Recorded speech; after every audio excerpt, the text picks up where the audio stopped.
Welcome to No Greater Love, the Four Chaplains and the Sinking of the Dorchester. This program is sponsored by the World War II Veterans Committee. Chapter 4, These Immortal Chaplains. Give us this day our daily bread. Forgive us our trespasses as we forgive them. It is my distinct honor and privilege to be here tonight to give the sermon for this most important occasion. I understand that there are relatives of the four chaplains who gave the last full measure of their life on the Dorchester in 1943. And we would be honored if you would stand. Are there relatives of Chaplain Fox here, of Chaplain Good, of Chaplain Washington, and Chaplain Poling? You honor us by your presence. Thank you for being here. Hello, I'm Gene Pell. 60 years after the sinking of the Dorchester, services of remembrance for the four chaplains still take place in churches, chapels, synagogues, and meeting houses throughout the country. This evensong was conducted recently at Washington, D.C.'s Church of the Epiphany. In his sermon, the Right Reverend Francis Gray, a survivor of a World War II Japanese prison camp, asked parishioners to remember the sacrifice of all those who died to maintain our freedoms. Freedom always comes at a price, as those gallant chaplains knew when they offered their own life jackets so others might have a chance to live. Those four chaplains, whom we honor and remember tonight, heroically saved lives, and by their selfless courage and godlike actions, they have continued to inspire subsequent generations of people as models of grace and courage. The Corps of Chaplains salutes them, and so do the rest of us. The extraordinary heroism and devotion of these men of God has been a beacon for chaplains and a source of inspiration and strength for men everywhere. The manner of their dying was one of the most noble deeds of the war. Major General William Arnold, Army Chief of Chaplains, December 1944. The story of Rabbi Alexander Good, Father John Washington, the Reverend Clark Poling, and the Reverend George Fox was a salve that helped a shocked nation cope with the Dorchester's loss of almost 700 lives.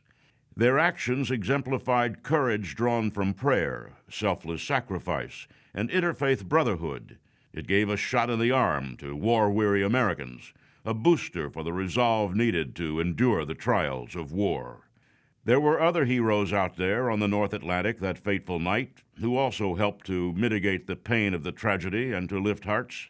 War had pressed the United States Coast Guard into service as convoy escorts and sub-killers, but saving lives had been the peacetime duty of the cutter Escanaba, and for Captain Ralph Curry and his crew aboard the Comanche, search and rescue was a mission to which they were irrepressibly drawn. While we're drifting out there, we suddenly see a Coast Guard cutter coming toward us. We all start yelling and screaming and everything else, hoping, well, we said, this is it, we're going to be picked up. And then suddenly the Coast Guard backs off. The Escanaba was ordered to pick up, and I was ordered to screen them, to circle her, keep her from being torpedoed. That was my job, to screen, which I did for about 2 hours, 3 hours maybe, with the Comanche. But we circled at various distance, zigzagged around the Escanaba. We go around it with our pinging to try to keep the sub at bay. We didn't realize at that time that they had some sort of a signal between the two Coast Guard cutters.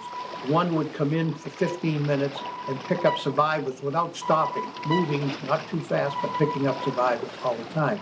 Then when the 15 minutes was up, they would go back out, and the other one would come in, and they would circle around to try to keep the submarine off. When we knew that we hit the Dorchester, we immediately turned around, dove, and we then detected the sounds of destroyers, and we had to go down to 170 meters below surface and stayed there for quite a while when they were around us.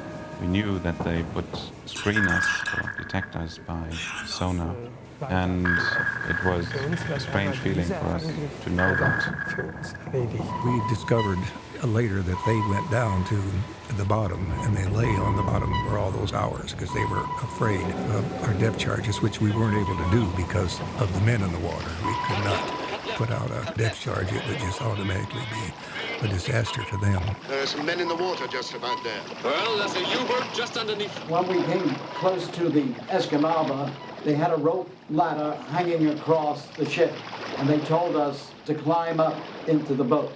But I was completely frozen. I couldn't move. And I saw to most of them that I couldn't do anything. I couldn't move. They had to come down with a rubber suit, got onto our raft, and tied us up to a rope. And one by one, they would snatch one off. And when they pulled us aboard the Escanaba, so the seas were still rough up and down, they wait till you got up close to the deck and then they give you a yank and a rope and pulled you aboard. The one that pulled me off over the side, I had gone to high school with. And I said, Ole, what are you doing here? And he says, I don't know, but I guess maybe I came here to help you. We suddenly saw the cutter leave. We didn't know which one it was. And after a while, we saw another cutter coming in. It was the Comanche. After the Comanche went by us a few times, I was told that they were looking for the sub. It was an awful feeling to see that Coast Guard cutter suddenly back off. And we figured, well, that was it. They didn't see us, so they missed us, and we're not going to be rescued. When we were screening the Escanaba, we came upon some lifeboats and some life rafts, and our commanding officer was not supposed to stop and pick these men up, but he did.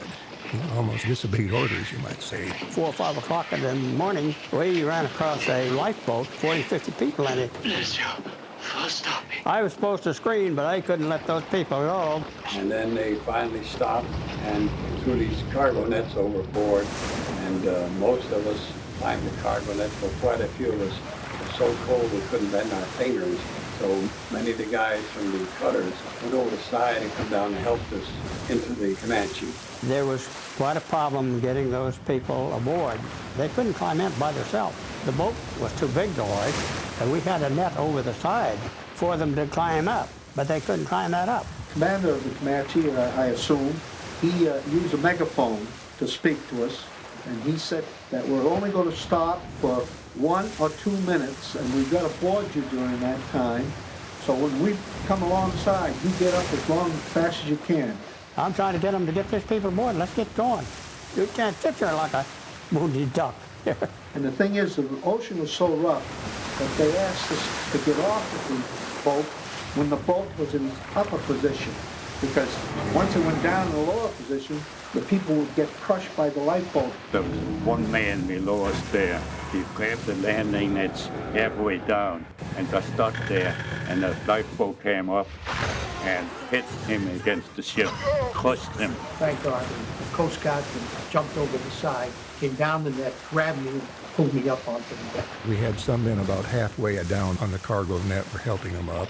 Then it got to the point where probably about half of the ones that we picked up at the last were just so cold they couldn't do anything. So we would take a line and we'd tie a bowline knot and make a loop and put it under their arms. And the men on the deck then would lift them up, actually lift them in the air up the net. About 8 of us went down into the boats and did this. All right, I got you. We were in the lifeboat a good 3.5 hours before the Comanche picked us up. I took it upon myself to do some picking up. I am not in fear of being court-martialed any longer, but I was violating orders. If the Escanaba had been sunk, unquestionably I'd have been court-martialed. Well, Mr. Curry, what were you doing at that time? Oh, I was out picking up some people. Well, you were supposed to have been screening. Yes, that's right. That's right, Captain. That's right. So, I'm guilty. Well, it's all over. How many years passed?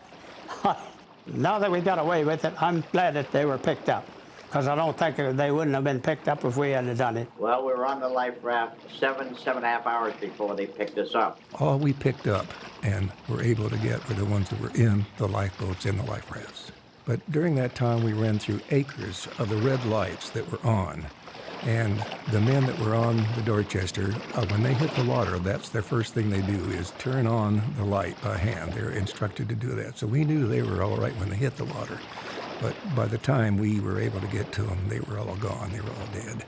We stopped every so often to check, and we would go down and look at a body, and they were gone. I've had nightmares about it for years afterwards, seeing those dead bodies in those lights and going through them and not being able to do anything.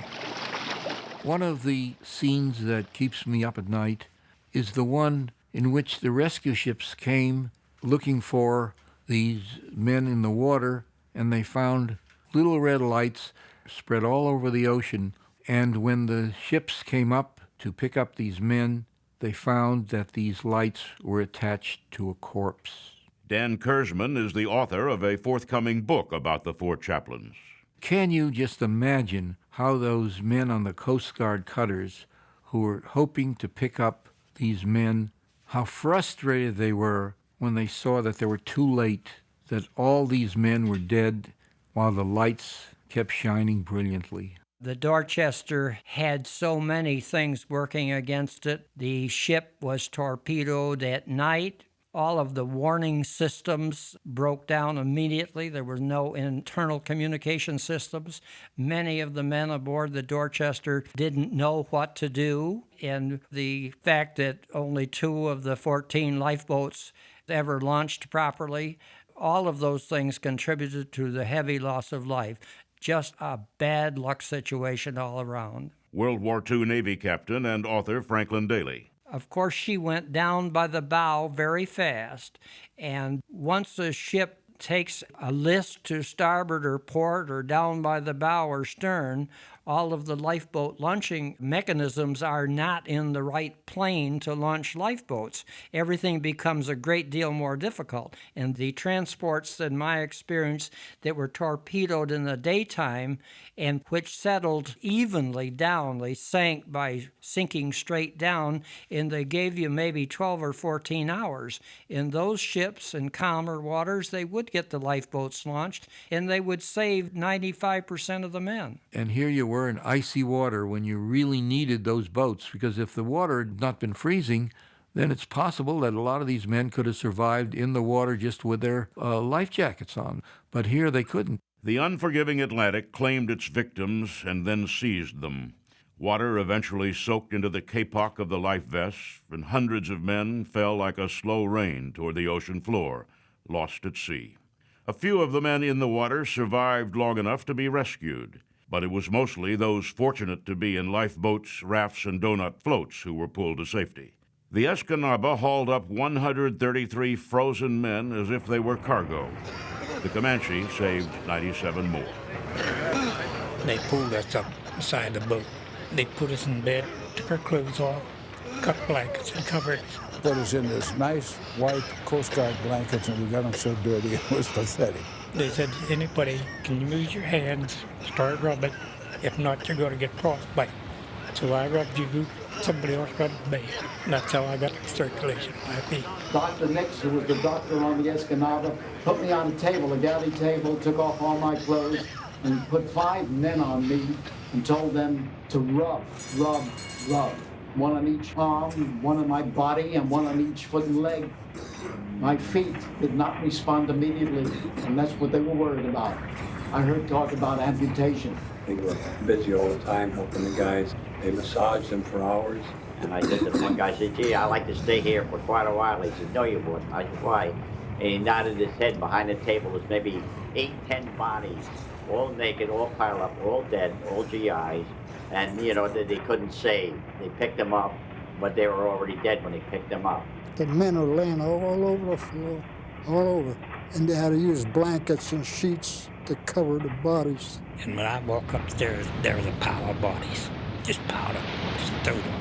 So you just look at them and turn your head and walk on. Down below, they had a tier of bunks, one above the other. Our job was to kick each other to keep us awake because they didn't want us to go to sleep for fear that we were so cold that we might drift off to sleep, and if we did, we wouldn't wake up. They served us soup and coffee to get us warm. We ate everything. Whatever was there, we ate. And they had a big pot of beans, and you could go get it any time of day or night. The Coast Guard was a hell of a bunch of guys. You can't take anything away from them. They did everything for us. The Coast Guard was just the greatest bunch could ever be. Well, it is funny when you hear a lot of the information on the military services. It's usually the last thing you hear, if you hear it all. I mean, sometimes they don't even mention it. The Navy fellows called us the Hooligan Navy. That was our name. So we had a little things out with them now and then because of that name. But The Coast Guard has been involved in so many things that people probably have never heard of. They were called, and still are called, the lifesavers of the sea. To this day, I am and always will be grateful for the Coast Guard, because if it was not for the command chief picking me up, I wouldn't be here today. I've had these fellows come up to me, survivors of the Dorchester, and we picked them up as it happened, these fellows, and they, thank you for saving my life. And I said, I did not save your life. It was our job. It was the ship that saved your life. It's a funny feeling, but I guess I would feel the same way if I was picked up. But anyway, it was nice of them to come up and say that. Below deck on a Coast Guard cutter, I'd never been on one. Every time the waves slapped against the side, it felt like a torpedo was coming through. So it was an eerie feeling. And then we were coming into port, we hit ice. The ship would just stop and shudder, and they told us, don't worry, it's only ice. You know, they were hitting the icebergs. While we were in there, one fellow said he heard none of the chaplains had made it. As we were talking some of the last survivors to be picked up, the story of the 4 chaplains began to unfold. How they gave up their life jackets to soldiers who panicked and left them in their bunks. All we could talk about was the sacrifice of these 4 men of God and their decision to stay and comfort the men. They had made this pack up themselves between them that if anything happened, they were to take care of the men first. And this, I think, is a very good example of what they actually did. They took care of people first. I just would like to give you an idea of how incredible their act of heroism was. To take off your life jacket and give it to others so that they might survive is not only an act of courage, it's incredible courage. Oh, certainly was. These 4 chaplains did something that is extraordinary. You know, all these years, I've asked myself, can I possibly have done what they did? My answer is no. And I ask you, could you possibly do it? I don't know if I could have done anything like that. Brave heroes, no question. These men should never be forgotten. And I personally believe that these 4 men had a message in their act of heroism. The message is simply that we must respect one another regardless of your faith, regardless of your color, regardless of your creed. That if we do respect one another, then perhaps we can do away with a great deal of violence, and even more perhaps to do away with dreaded war.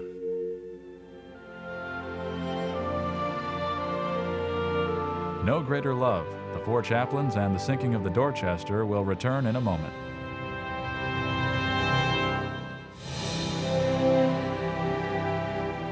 Welcome back to the special anniversary program, No Greater Love, The 4 Chaplains and the Sinking of the Dorchester. Your host is Gene Pell. It was so sad when I heard it, and I said, oh, I don't hardly believe that. And they said, yeah, that is true. And when they said that, I mean, it just hit me. That special ship, I was just so attached to it. Only 4 months after rescuing Wilmot Harklerode and his fellow Dorchester survivors, the Coast Guard cutter Escanaba was escorting another North Atlantic convoy when a massive explosion disintegrated the ship. Oh. All but 2 of its 103 crew members were killed. Excuse me. They were so good to us. I mean, they were wonderful. They were. Your buddy one day is suddenly gone the next day, and indeed he was the one who maybe picked up your head when you were drowning in the waters the day before, and suddenly he's gone the next day. Sea of Glory co-author Ken Wales. It's the fickleness of war that perhaps is one of its great tragedies, that those who save us are not there the next day for us to save. It is up to us now, before we are leaving this world, to perpetuate the unique behavior of the 4 immortal chaplains during the World War II. Let us show the world that it has to be possible to live together without making war and destroy each other. Dr. Eric Passler was the last commander of the German submarine that torpedoed the Dorchester.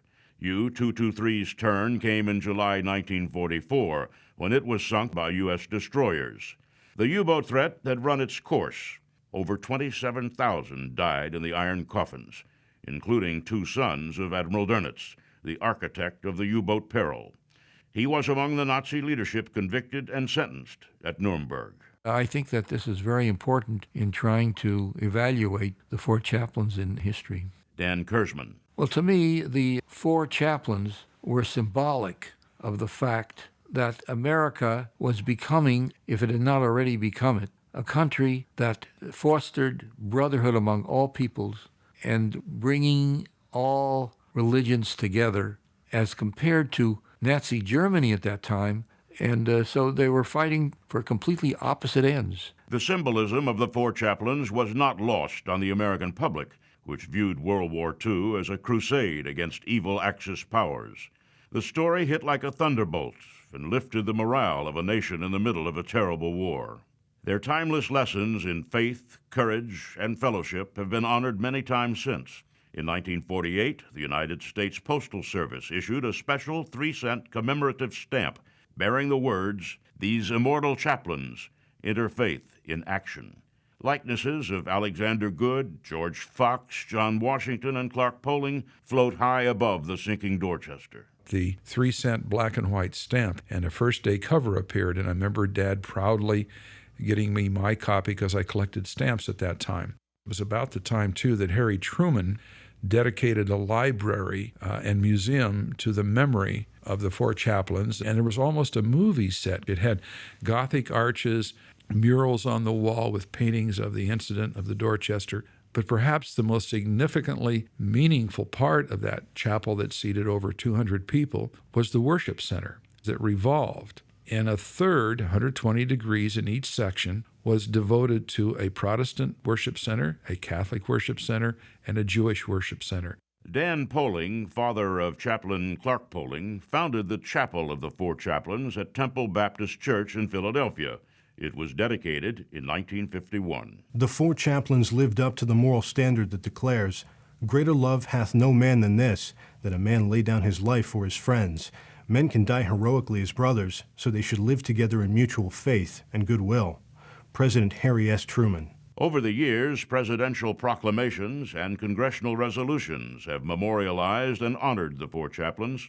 But for all the monuments, authorizations, stamps, and medals, maybe the best way to keep the memory of Rabbi Alexander Good, the Reverend Clark Poling, Father John Washington, and the Reverend George Fox is to follow the counsel of Dorchester survivor Michael Calandrillo.